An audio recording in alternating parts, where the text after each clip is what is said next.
Welcome to this deep dive.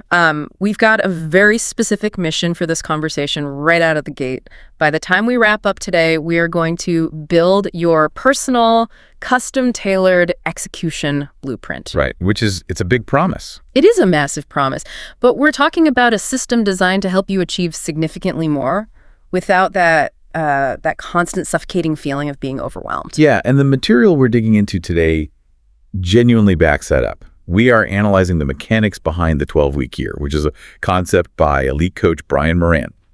And for some context here, Moran is the strategist that billion-dollar organizations, people like Apple, Morgan Stanley, New York Life, they bring him in when they need to optimize their teams. He's the guy they call. Exactly. He doesn't just deal in, hyper motivation. He deals in absolute structural execution. Which brings us to the hook of this whole thing, the big aha moment. And I want you, listening right now, to take a mental image of your yearly goals, your New Year's resolutions, your 12-month corporate targets. Got them, okay? Now light them on fire and completely throw them away. It sounds so counterintuitive because we're all conditioned to think in 365-day chunks, right? Yeah. But Moran argues that the standard calendar is actually the biggest bottleneck to your productivity. People don't fail because they are lazy or lack desire.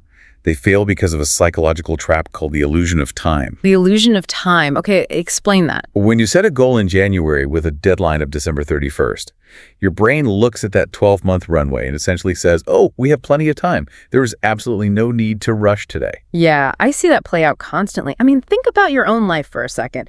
January rolls around and you are buzzing, you've got the new habits, the ambitious plans, but then February hits, the novelty wears off, and by March, your discipline has completely crashed. You've got that metaphorical gym bag just gathering dust in the corner. Exactly. We all have that bag. But contrast that January to March slump with the phenomenon that happens at the very end of the year. We call it beast mode.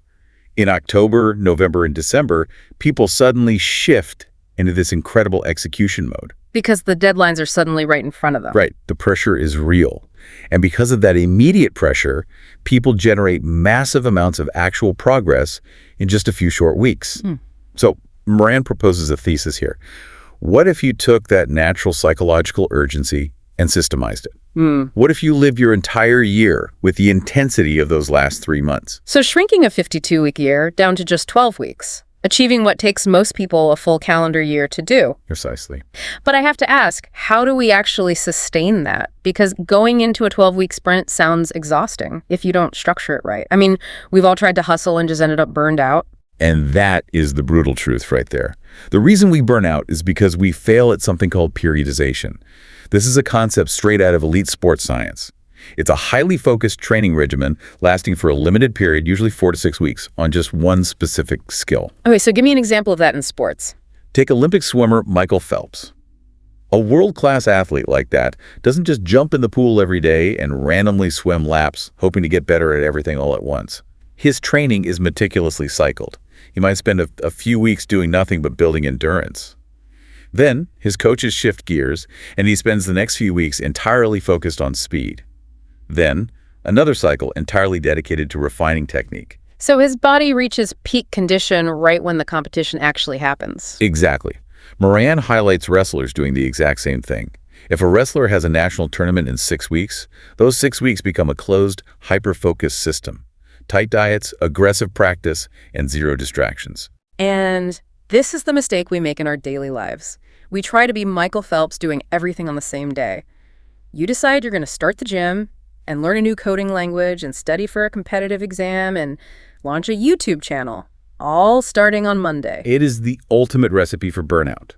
When you try to execute on that many wildly different fronts simultaneously, the inevitable result is scattered, low-level effort spread across everywhere. Yeah. You achieve peak performance nowhere. You make an inch of progress in 10 directions instead of a mile in one. Right. But when you shrink your timeline to 12 weeks, your brain realizes there is no time to waste on secondary projects. Every single week is taken seriously, and every single day becomes measurable. Which is incredibly powerful. But obviously, mindset has to play a role here before we get to the actual planning. Moran outlines 3 core principles of the 12-week year. And the first one is accountability. Now, usually when we hear that word, we think of an accountability buddy, someone who texts us to make sure we woke up. Yeah, but Moran defines accountability much deeper than that. He defines it as a character trait. It's the willingness to take absolute ownership of your actions and your results, regardless of your circumstances. Okay, so contrast that for me. What's the opposite of ownership? The opposite is the blame mindset. Let's use a classic example. You take a major competitive exam and your marks come back terribly low. The blame mindset looks outward. You say, the paper was too tough, the teacher graded it unfairly, my home environment is too noisy to study. Even if those things are actually true. Even if they are completely true. Because focusing on them makes you a victim of your circumstances. Blame keeps the problem exactly the same. You have no power to change the teacher or the noise. But the ownership mindset says, my preparation simply wasn't enough for the difficulty of that test. I needed to take more mock exams. I needed to go to the library. Ownership gives you back your control. Exactly. In the 12-week system, if you reach the end of your cycle and you don't get the result, you don't blame the economy or the weather. You check your execution, not your circumstances. Okay, let's unpack this, because that flows perfectly into the second principle, which is commitment. And there's a massive distinction made here between being merely interested in something and being genuinely committed to it. It's a vital distinction. When you are just interested in a goal, you only work on it when the mood is right or the conditions are perfect. But when you are committed, you accept no excuses. You only accept results. There is a brilliant case study in the text about a college student that highlights this perfectly. So there's this college freshman, and he is having a terrible first year. His grades are so bad he gets put on academic probation, and his father sits him down and gives him a harsh reality check. He says, improve immediately or I am stopping your tuition payments. Which is a heavy threat. Right.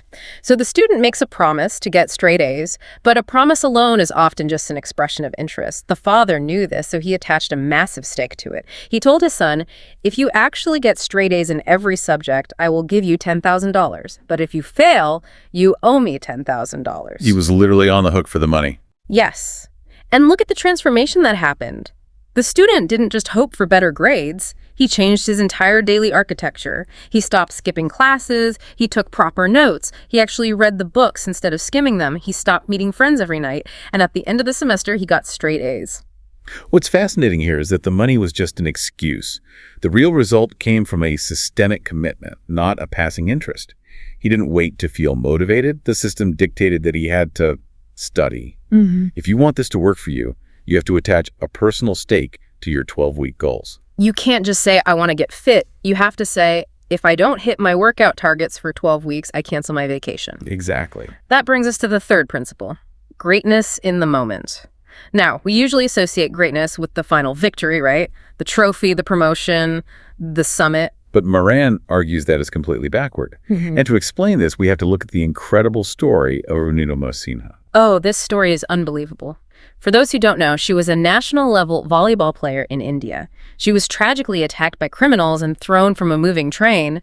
She fell onto adjacent tracks, was hit by another train, and resulted in the loss of her leg.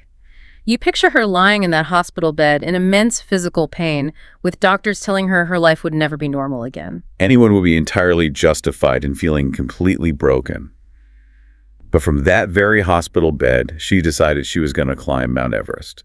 And what's fascinating here is, to use your phrase, greatness wasn't the photograph of her eventually standing triumphantly at the summit. No, it wasn't.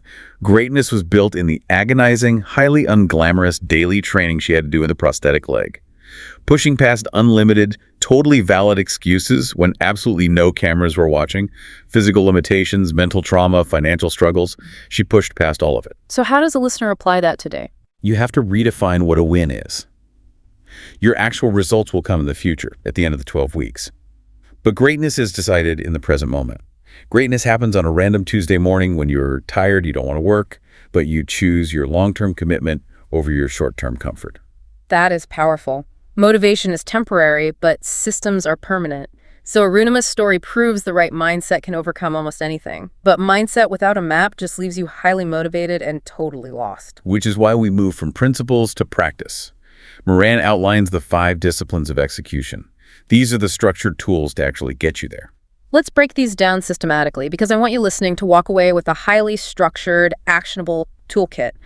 What is the first discipline? Discipline 1 is vision. You can only achieve what you can clearly see. You start with a 5 to 10 year picture of your life, break that down to a 3-year vision, and then translate that into the actions required for the next 12 weeks. Your achievements will never exceed your vision. So the long-term vision acts as a filter to make sure your 12-week sprint is pointed in the right direction. Exactly, which leads directly to discipline too, planning. And I want to clarify something here based on the text. Planning in this system does not mean making a giant, chaotic to-do list. No, it means ruthless prioritization. You choose only 1 to 3 high-impact goals for the entire 12 weeks. That's it. And those goals must be backed by exact daily and weekly tactics. Which brings us to Discipline 3, process control. And you called this the most underrated step earlier. It is the most underrated step because people rely entirely too much on willpower. If you rely on willpower, science shows you will fail by week 3. Willpower depletes. Process control means making weekly plans and reviewing them constantly to catch and fix mistakes. You build a system that doesn't care if you feel motivated or not. Like prepping your meals on Sunday so you don't have to decide what to eat on Wednesday when you're exhausted? Exactly. The process controls the behavior. And you can only control what you track, which is Discipline 4, measurement. You need a weekly execution score. Break down how that math works. It's simple. Let's say your weekly plan had 4 specific tactics you needed to execute. You only got 3 of them done. 3 divided by 4 is 75%. That is your execution score for the week. I can see people getting really discouraged by tracking their failures every week. But that's the point. It removes the emotion. It's just data. And there's a hard rule here, the 85% rule.